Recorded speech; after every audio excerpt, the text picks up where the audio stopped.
One of the single biggest threats to your health isn't at all what you'd expect. It's not a virus, it's not your diet, it's not even a lack of exercise.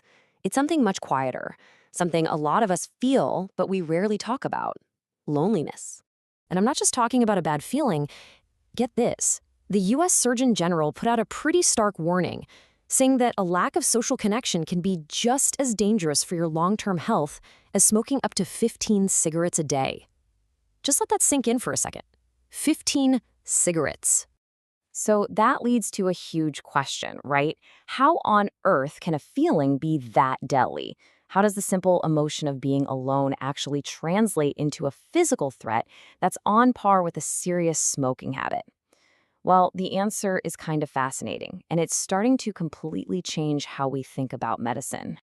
To really get the solution here, we first have to wrap our heads around the true scale of the problem, because this really is an epidemic, and it's one that thrives in silence. Okay, so this is a really crucial distinction we need to make.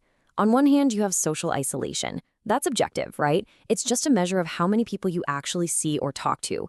But on the other hand, you have loneliness, and that is the subjective feeling of being isolated. I mean, if you've ever felt totally alone in a packed room, you know exactly what this means. It really proves it's about the quality of our connections, not just the quantity. And the physical consequences are, well, they're staggering. We're talking a 29% increased risk of heart disease, a 32% increased risk of stroke, and for older adults, about a 50% higher risk of dementia. All told, being chronically lonely can increase your risk of dying prematurely by almost 30%. This isn't some minor thing. It's a full-blown public health crisis. All right, so we've covered the what. Now let's dive into the how. The biology behind all this reveals a hidden and pretty dangerous pattern that's going on inside our own bodies. So think about it from an evolutionary point of view. For our ancestors, being isolated from the tribe meant you're vulnerable, you're an easy target. So our bodies are hardwired to interpret chronic loneliness as a constant, low-level threat. It basically flips a switch that puts you into a long-term fight or flight mode that never really shuts off. And this constant state of high alert leads to something called chronic inflammation. It's like your body's internal fire alarm gets stuck in the on position. Over time, that just wears down your immune system, and it's a major driver behind a ton of the diseases we're talking about, from heart disease to diabetes. And this is where it becomes a trap.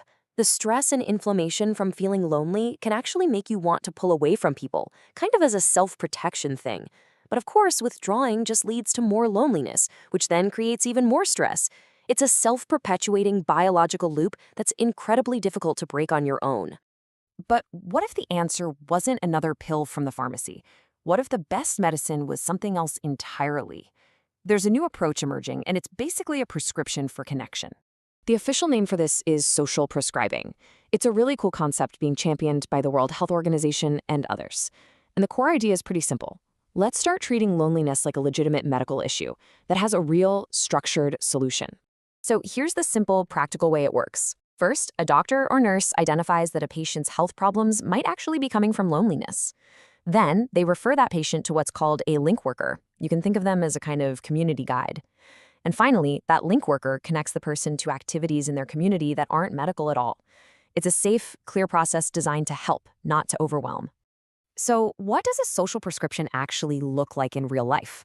Well, it could be anything from joining a gardening club, a walking group, or an art class, to maybe volunteering for a local cause you care about.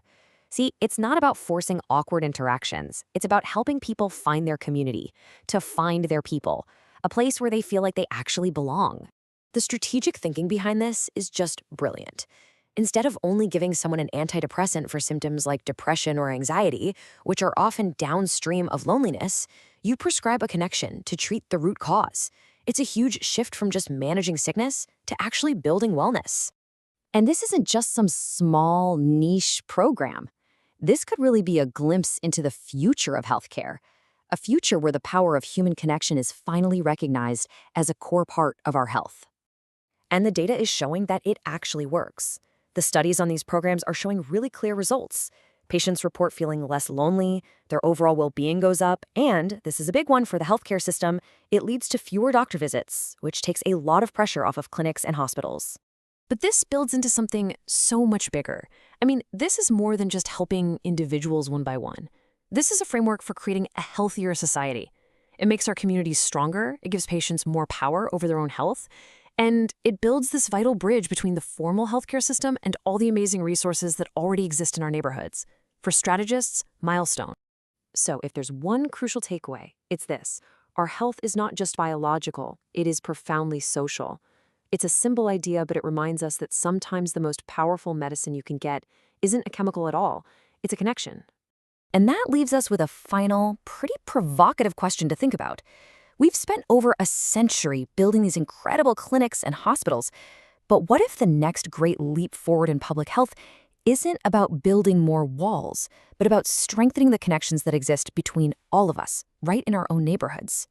If this touched your heart, please subscribe, like, and share it with your family. Save this for more meaningful content ahead.